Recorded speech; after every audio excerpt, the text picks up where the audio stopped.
All right, we jumped right into that replay, and I'm not sure what exactly happened with the audio, but Joe, having the opportunity to have been involved with the decision of when to retire a horse. All right, getting some interference here from an audio technical standpoint, but in addition to 13 Stripes, Joe Moran, we had a quick conversation who performed over Derby weekend. Talk to me a little bit about quick conversation, the effort, the numbers she earned in addition to 13 Stripes, and what potentially would be the next step for her. Yeah, so, just to start with 13 Stripes coming off that replay, resilient effort from her. Though she earned a 62 buyer in that race, a great debut performance. As I mentioned, the word I kind of put for that performance was resilient. She got bumped at the top of the lane, finished strong. Steve Asmussen reported that she came out of the race in good order. So pending all continues well, that first level allowance race seems to be the next logical target. Going on to quick conversation, a great second place finish in her second career start. We had a 30-point increase in buyer speed figure from her. And I just thought it was an extremely positive performance. Anytime you have a horse making their second, race in their career, you're expecting a jump up in performance. She ran great on debut. She got an extra furlong, completely new turf course coming from Tampa Bay to Belmont. So it was great to see that she could handle both those turf courses. And the competition of this most recent race was much tougher from me on a form standpoint. And then lastly, we had got Stormy. Obviously wasn't the performance we were looking for. She'll live to fight another day. We're hoping she comes out of it strong and looks to finish up the year strong for her. Had an opportunity to speak with Mark Cassidy. We were unable to get a video, kind of a sit down, but in his mind, he felt that she was a bit flat, struggled with the softer turf course. And the idea potentially with Got Stormy is to try and run her back a bit more quickly. And in his mind, she has always been, if you look at her form, she's been a summer, fall, and filly turned now mare, obviously. So Got Stormy, the good news is that she came back in good order. And we thank Mark Cassidy and, of course, jockey Tyler Gaffalione for taking such good care of her. And that was our concerns, obviously, going in to the stake, in the sense that they did get rain. As we discussed on last week's show, there was the possibility that she would, in turn, defect if, indeed, the turf course were deemed too soft. So we appreciate the fact that we gave it the college try and came back none the worse for wear. So that's a nice recap there of runners, of course, from last weekend. And again, congratulations going out to the partners in 13 Stripes and the progression with Quick Conversation in career start number 2. Took a nice buyer leap of, I believe, in the neighborhood of, say, 30 points to 78 or 79. All right, want to bring back in Joe Moran, of course, with a quick look back. I also want to remind the folks out there, as we have the MyRacehorse live shows on Friday. Feel free to send in questions and interact with us. We'd certainly love to hear your thoughts and opinions and your excitement.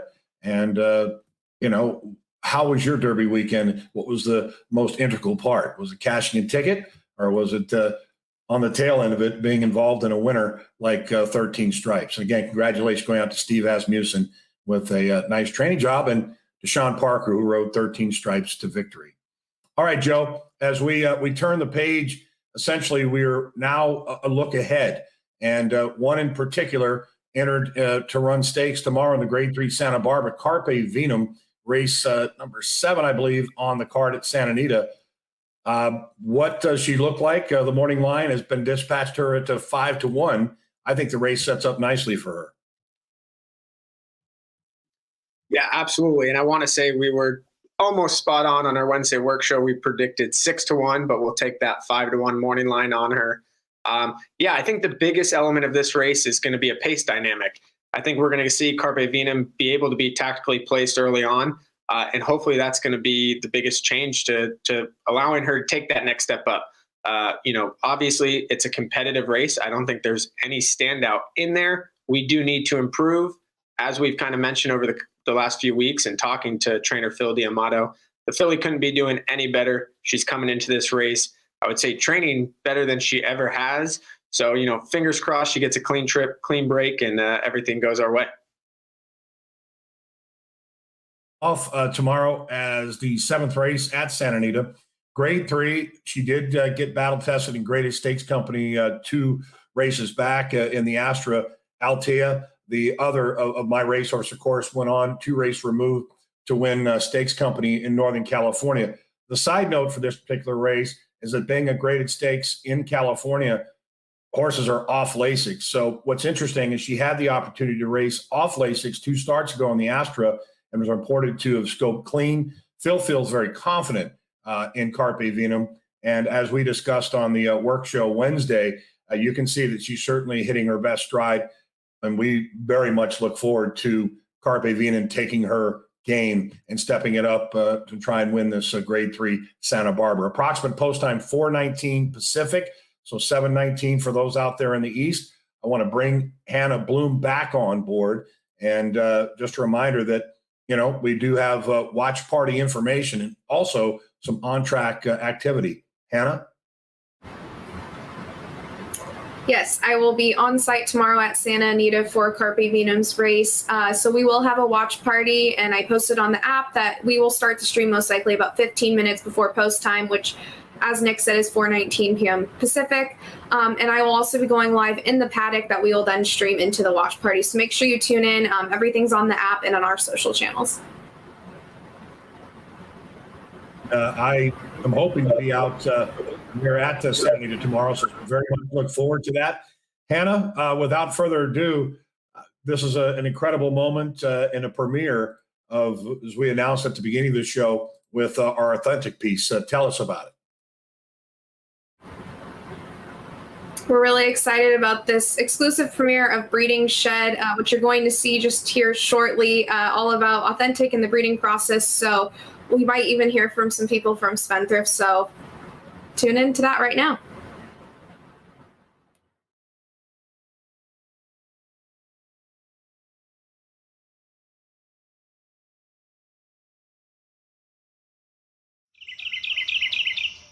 The decision of when to retire a horse to stud is a difficult one, and there's a lot of variables. I'm Ned Toffee. I'm the general manager at Spendthrift Farm.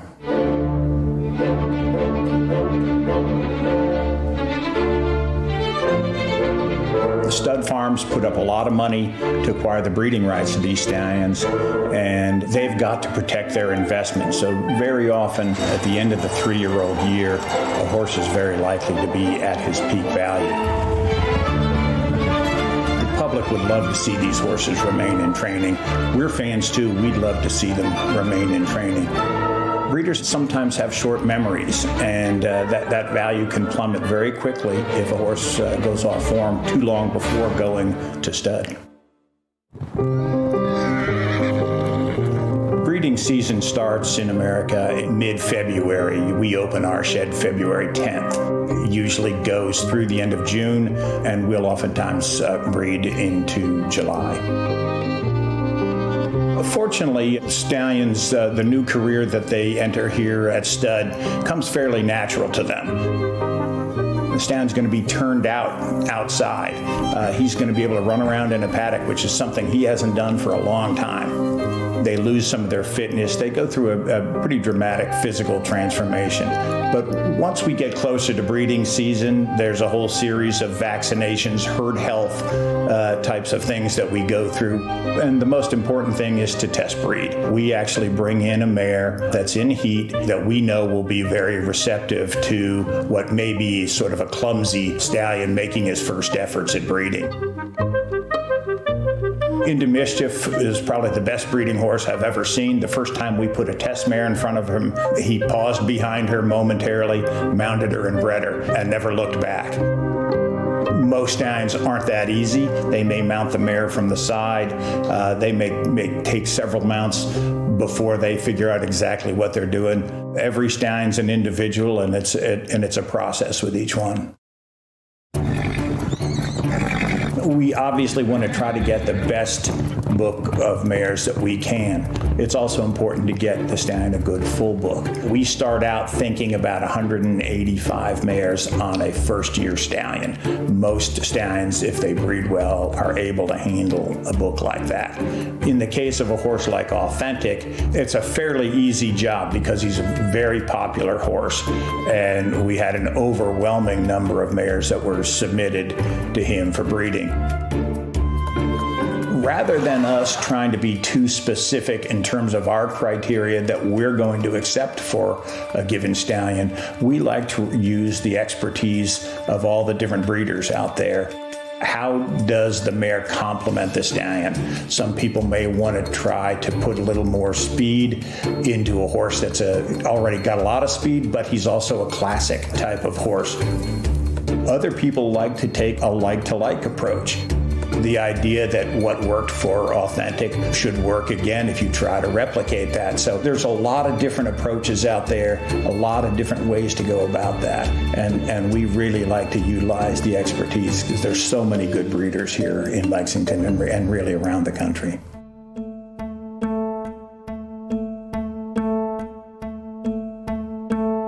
One sure sign that breeding season is approaching for us every year is the date December 1. That's the time when we put maiden mares and barren mares, in other words, mares that are not pregnant, under lights. We have an artificial lighting program, as most farms do, that helps bring mares into season earlier. Because all thoroughbreds' birthdays are January 1, we like to have foals that are born as close to but after January 1 as we can, thus the mid-February start to breeding season on an 11-month gestation.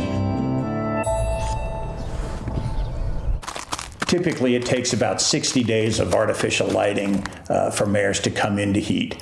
We will tease the mares regularly. The teaser has one of the less glamorous jobs in our industry. He's a male horse that we present to each mare and gauge her reaction. And when she is receptive to his advances, then we'll bring the vet in to pinpoint the exact optimal time to breed the mare. The main tool that the veterinarian is going to use to do this is ultrasound, and we're scanning down through the rectum wall, over the ovaries and over the uterus. We can monitor the size and development of follicles. Generally, right before mares ovulate, that follicle gets to be 45 or 50 millimeters in diameter, and you would like to breed a mare within about 48 hours prior to ovulation. Most stallions, the vast majority of stallions, are fertile enough that if she ovulates 48 hours after breeding, you have a very good shot at getting a conception. In a given breeding session at Spendthrift, we have to stand 24 stallions. So there may be 18 or 19 mares coming into our breeding shed on any given session. When the mare gets here, the first thing that we do is put her in a teasing stall that's specially designed with a sliding door to let the teaser get at her, and we're gauging her reaction, we're gauging his reaction to determine whether or not she is receptive. When a mare is not receptive to a stallion, she generally will be quite aggressive towards his advances.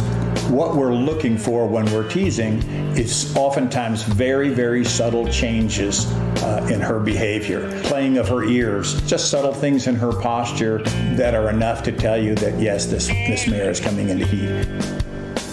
Some mares come into heat and it's quite obvious. They will, what we call break down. They will park themselves out in sort of a receptive stance, and they will empty out, in other words, urinate, which is something that they do in anticipation of breeding. That's what we call red hot and is ready to be bred. Once she's determined to be receptive, we're going to hang a clip on her halter with the name of the stallion. And we're going to take her, and she's into a wash rack. She's going to go into a stocks that protects the person working on the mare. Her tail will be wrapped. The vulva and the surrounding area will be washed up and prepped for breeding. Once all of that's complete, the mare will go into the breeding shed. You'll see in our breeding shed that, first of all, it's a fairly spacious area and there's lots of padding. The walls are padded, the floor is padded. We have a shredded rubber surface on our floor. These are going to help protect the horses. The other thing that we're going to do is we've got a set of heavy felt boots that are going to be placed on the mare's hind feet. If she were to happen to kick at that stallion, this will just soften the blow and even help deflect it a little bit. Stallions are almost always ready to breed. There's no teasing involved there. Oftentimes they're breeding multiple mares over multiple breeding sessions during the course of a day. Authentic, Into Mischief, Golden Sense, that sire line has tremendous libido and tremendous fertility. Watching his behavior, you're going to see where the word stud comes from. This horse is going to come in oftentimes with his neck bowed. He's going to be prancing, whinnying, snorting. He's ready to go.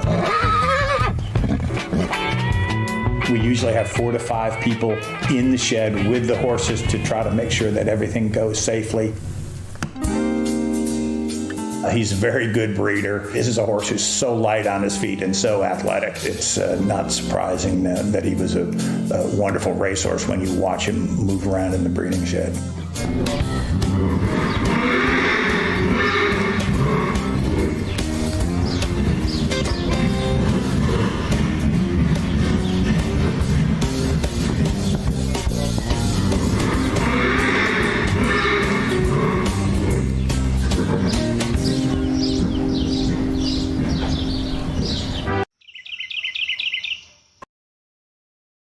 Usually within that time period, a mare's uterus is fully involuted and she's well able.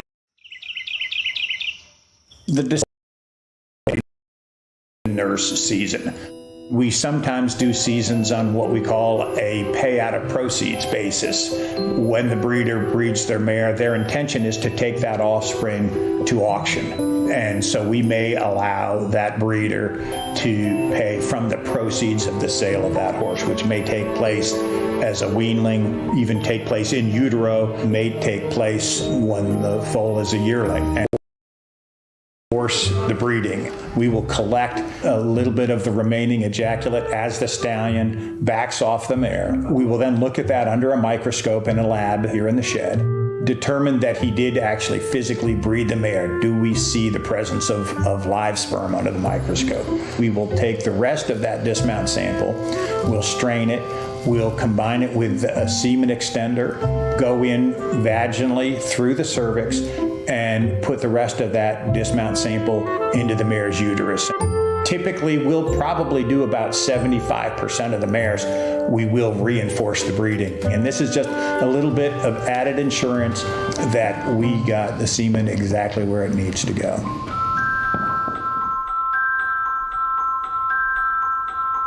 Usually the day after a mare's bred, the veterinarian again will come back and ultrasound the mare to determine whether or not she's ovulated. All right, she's good to go. Assuming the mare's ovulated on time, that will be it until it's time to check her for pregnancy. Once a mare's confirmed in foal at 42 days, you're just counting days, a little over 11 months, and hope to have a foal on the ground.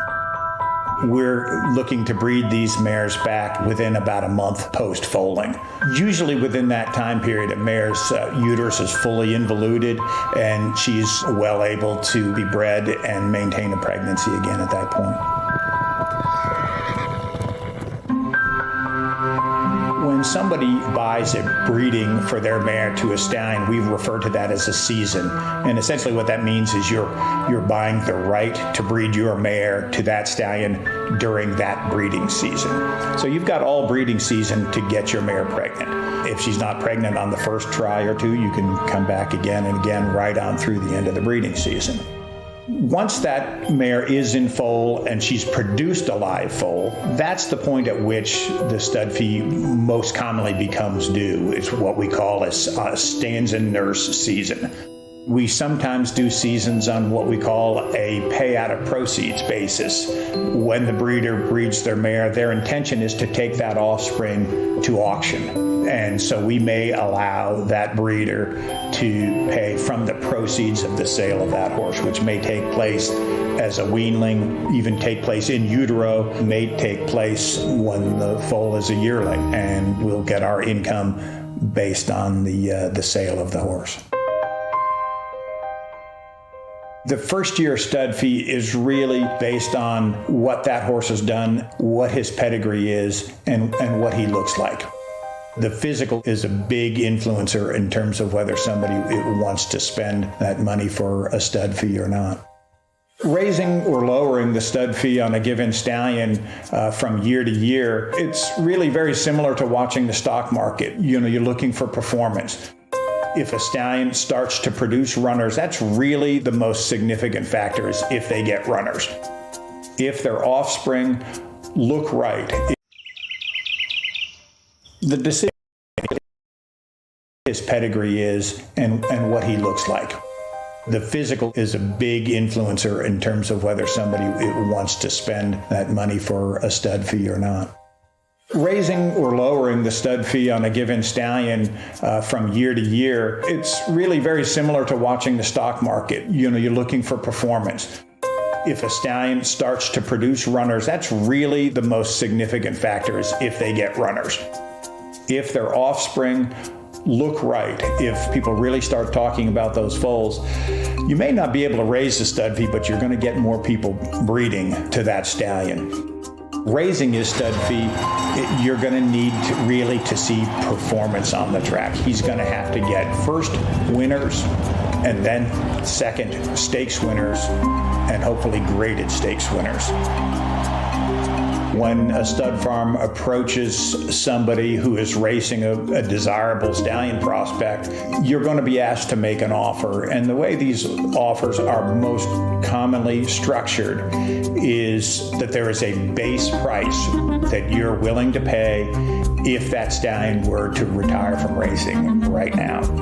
But a big part of these deals is what we refer to as kickers, essentially incentive clauses. If that stallion goes on to win a Grade 1, if he goes on to win the Kentucky Derby, if he goes on to win the Triple Crown, if he wins the Breeders' Cup Classic, if he's voted champion at the end of the year. These are all things that may have a kicker attached, and how all of the given farms choose to value each of those plateaus and how they present those in an offer to the owner of a horse is going to determine whether or not you are the winning bidder for that stallion prospect.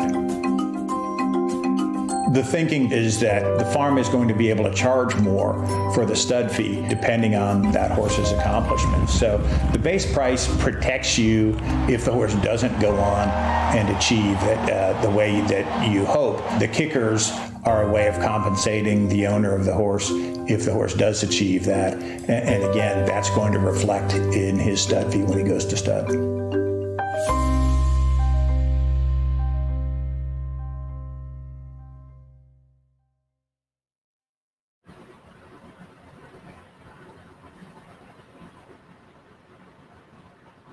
I know I definitely learned a lot with that informational piece, and thank you to Spendthrift Farm and Ned Toffee, and we're really excited about that premiere. Make sure to check this out on our app later today and our social channels so you can rewatch it and learn some more.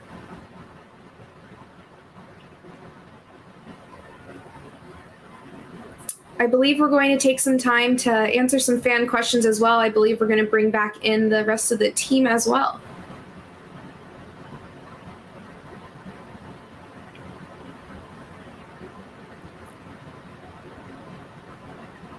So first question, how do you choose what horses go to which trainer?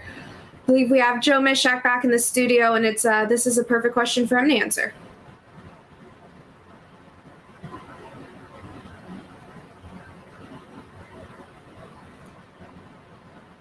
Well, Black trainers. Can you hear me? There you go. Sorry, your audio wasn't working, but now I can hear you. Gotcha. So there's a number of factors that go into selecting trainers. We'll just take it, for example, when we go to the 2-year-old sales down in Ocala. Could be as easy case as, you're the winning bidder on a horse, and a trainer comes up to you and go, gosh, I was the underbidder on that horse. I love that horse. Really love to train that horse. And of course, a lot of times we have connection with most of these trainers in the industry. And it's always great. They love the horse. We want them to be in a barn where the trainer loved what they saw at the sale. So some deals will get cut that way. That's how trainers, a horse goes to a certain trainer. At other times, it's who's the partner in horse. Obviously, we partner up with a lot of prominent owners in the industry, such as Spendthrift. They have obviously a bunch of trainers that they have relationships with, and we'll kind of talk after the sale and say, hey, we think this horse might fit X trainer's program. Do you guys agree with that? If so, we're good. That's usually the case. We usually think rather alike, and we'll say, hey, we think this is a great fit for Richard Mandela. You guys concur? Yes. Onwards we go. Then a lot of it's location as well. Say in California, now that the tracks have becoming a little bit more heavier on the heavier side and not kind of lightning fast as they were in years past. We're kind of looking for maybe more of a heavier horse to be able to withstand a rigorous training process. So you're looking for location, body types when you're picking these horses out at sales, and where you're thinking they can project down the line on what circuit they're going to compete at as well. So there are just a number of factors that go into deciding where to go with specific trainers.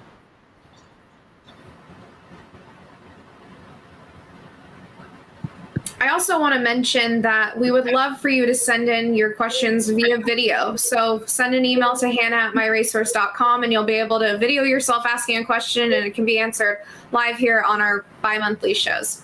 Hello, team. All right, Joe, great to have you on board here. And obviously, as we go through the questions process, in reference to Hannah, I believe the first question you had asked to Joe, as we move on to the second question, in reference to the difference between the indicating interest and the available now. This was from our fans. Can you explain the difference between the two? Yeah, so indicate interest process starts after the MyRacehorse team has submitted the horses to the SEC for the qualification process. So we go to the sale, or we privately acquire horses. We put them on the SEC compliant package, send them over there. Then we're able to go into what we call an indicate interest process, which allows you to review the horses that we purchased, to take an early look at them, see whether or not you want to be part of them when they become available for sale. And depending on the SEC qualification process, there's a significant delta, I guess, in terms of when they're going to be available. Usually it's within 3 to 4 weeks after submission, but as we saw earlier this year, it took a considerable amount of time. So that's what the early indicate interest process is. And available now is once we get qualified from the SEC, we go into first an early access period, which is for those folks that did indicate interest early. And it gives them usually about a day window to go in and pick their shares in the horses they indicated interest in. And then once the shares become available to the public, like all of our horses that are up on the site right now are all available to the public as buying opportunities. All right, and we'll have an opportunity to come back to you, Joe Mishak, in reference to some offerings that are currently available. Wanted to address a question back to Hannah. How do we access the MyRacehorse shop as far as swag? How do we access it? Yeah, so we're really excited about the MyRacehorse shop. It's back and relaunched. So if you go to MyRacehorse.com and you look to the right-hand side at the top, you'll see an MRH shop tab, as you're seeing here right now. So if you look to the right, it says MRH shop. You click on that. It'll take you directly to our shop website, which, again, like I said, we're really excited about. There's stuff for you can personalize for whichever horse you want to. We have Monomoy Girl gear. We have Got Stormy gear, authentic. So definitely want to check it out. All right. Well, very good. Thank you, Hannah, for that. And I'll be sure to check the shop out as well. And ladies and gentlemen, this is your opportunity because the swag is top notch. We did have an opportunity. By the way, I want to thank, as you had done, Hannah, in reference to Spendthrift Farm. What a tremendous production it was, and the narration of Ned Toffee was top notch with the breeding shed, in addition to spotlighting and highlighting our very own Authentic. And certainly he has taken to that journey like a true champion would, and as expected. Doesn't always go that way, but with Authentic, he is certainly a number one. All right, want to bring back in Joe Mishak, and I know myself, having been born there, but Vegas never gets old for me. And tell us about one of the newer offerings in Going to Vegas, a recent graded stakes winner. Yeah, you got to love the name on principle, right? I mean, even if you don't like the horse, you got to like the name, right? So Going to Vegas is obviously a horse that's been competing in graded stakes company for quite amount of time now. So it's obviously been on our radar. And this is her second race with us, where she became a graded stakes winner. And I think the thing we've always talked about is watch how she really accelerated down the lane, which gave all of us huge smiles, including trainer Richard Baltus, which I know I've discussed this before. Is just a different dynamic that she's shown from her prior races. So we always liked the filly. Obviously, we bought her. She was grade 1 place. She didn't have that graded stakes win yet on our resume, but we thought with her progression, and especially when Richard added blinkers to her resume, that's when she really kind of took off and showed a different dynamic of competing in those graded stakes races. And obviously she put it together last out, and that different dynamic of that burst, which you really want to see in turf races, is what the best fillies and mares in the industry have to offer down the lane. So super exciting. She adds the graded stakes win to her resume, which has really boosted her residual value, meaning that when you're looking at horses to buy, and I'll kind of just make it pretty quick. In the analogy is you look at a lot of colts and or geldings, and they don't make it to the breeding shed. It's like 0.1% of the horses born in 2018 made it to Kentucky Derby in 2021. It's almost, the odds are almost stacked against you to get a stallion prospect, which obviously we were fortunate to get one with Authentic. So their residual value, most horses go to zero at the end of their racing career, especially if you're obviously if you're colts. If you're filly, obviously there's a greater demand for breeding purposes. So when you look at a horse and you see a valuation of $500,000, it can either go up or down, but it's not going to deviate as much as a colt would. A colt, you can go 500,000 to zero. With a filly, you might go from 500,000 to 300,000 at the end, which you're still getting some of your investment back. Or if she wins a grade 1 stakes race, you're probably looking at $1 million plus. So let's hope that the ladder's in store, and we won't have to wait a few weeks for that for that grade 1 race to come through, and then we'll see where we're sitting. Well, it's a wonderful thing that she's already earned that grade 1 placing status with that American Oaks 3 races removed, and coming off of the grade 3 Santa Ana. The target for her, is it the Gamely, the grade 1 mile and 1/8 at the end of the month? That is the target. We decided after our last race that she'd been in steady training for quite an amount of time, and we thought the two month gap would really do her well. She's been training kind of lights out the last couple of weeks, so I think she's going into the race fresh, and hopefully she's got that kick, and she'll be set up for a really nice summer and fall campaign after the quote unquote short little time off. It was a nice mention, by the way, of Ned Toffee in regards to Golden Sense. As you well know, Golden Sense is a son of Into Mischief, and a horse that participated in that Triple Crown Going to Vegas by Golden Sense. So that's a wonderful tie-in as to Will. All right, I want to bring back in Joe Moran and continue to talk from an offering standpoint. And at the recently concluded OBS March sale, there was a beautiful son of Flatter out of the mare Echo Warrior. Let's talk to Joe Moran and reference a colt that certainly looks to have all sorts of potential. Yeah, super excited about this offering that we have coming. A 2-year-old colt by Flatter.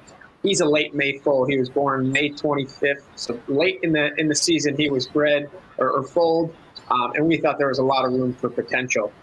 He, shortly after we purchased him, he did come into Santa Anita to trainer Mark Blatt. Got a few days on the track of just light, easy jogging just to get familiar, have Mark get his hands on him for a few days. Like we do with most of our other 2-year-olds, if you've come to realize, is we give him a little time out of that sale. So here you'll see him. This was him on track. This was back end of March, right around March 25th, right before he went out. He went out to the farm on March 27th. He's been there for about 5 weeks. I actually got the opportunity to go see him yesterday afternoon. One of the most impressive things myself and Mark Blatt was his maturity. This had to do, we expected this with being a late May foal, but he gained 60 pounds. And just for reference, when he first arrived there, he weighed in at 1,100 pounds. And he gradually increased every single week there. Week 2 went up to 1,113 pounds. Week 3, 1,135 pounds. Week 4, 1,147. And his last weigh-in, 1,159.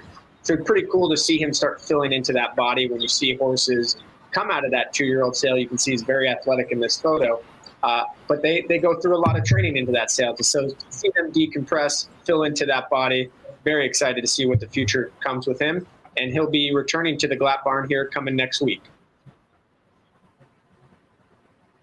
Well, it is indeed exciting. And of course, being a son of Flatter, a grandson of the late great AP Indy, when you add into consideration that Flatter has had 7 Grade 1 stakes wins on his resume, including 41 graded stakes wins, I think the sky would essentially be the limit. He looks fantastic. The fact that he's a later foal, being a late May foal, the time and certainly it will be appreciated. So wanted to go back to Joe Mishak in reference to the bottom line here with these offerings available to you by MyRacehorse.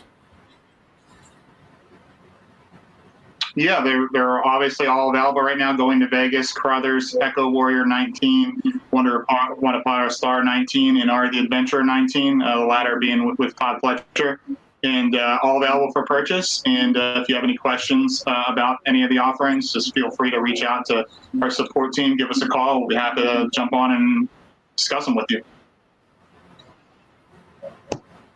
All right, that's exciting stuff. And of course, what was nice about that dynamic and these 2 particular horses we're speaking of is that you've got a Grade 1 at the end of the month. You've got Promise of the Future with the Flatter Echo Warrior. I want to go back to Hannah. Hannah, remind us tomorrow at the Great Race Place at Santa Anita, Carpe Venum. She's entered up in the Grade 3 Santa Barbara.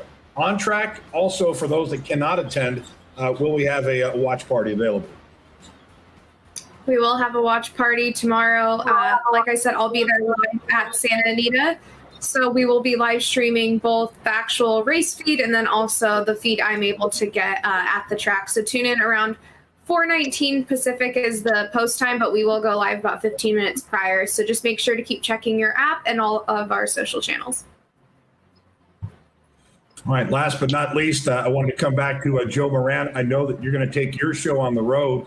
Best of luck with the Edge Group. Tell us about what Yes This Time is looking to do tomorrow at Gulfstream Park. Yeah, we have an exciting colt that's looking to make it 4 in a row, stay hot. He's going to take on Stakes Company for the first time in the English Channel Stakes. He's been dispatched as the morning line 3-1 favorite. So a horse that's just really in top form, doing well and deserves a test. So we're super excited and hopefully, fingers crossed, we get a clean trip and he becomes our next stakes winner. All right, ladies and gentlemen, that's going to do it for today's show. We want to thank you for bearing with us. So there's some audio technical difficulties to begin, but props to producing Steve.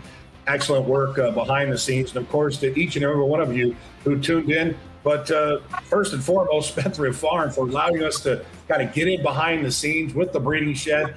I learned a lot. That's the beauty of the game. You learn each and every day, and having a peek in at our champion authentic. For Nick Hines and the crew here at MyRacehorse, Hannah, Joe, and Joe, we thank you for tuning in on this Friday. Enjoy the rest of your weekend. Until next time, we'll see you in the winner's circle. Good day, everyone.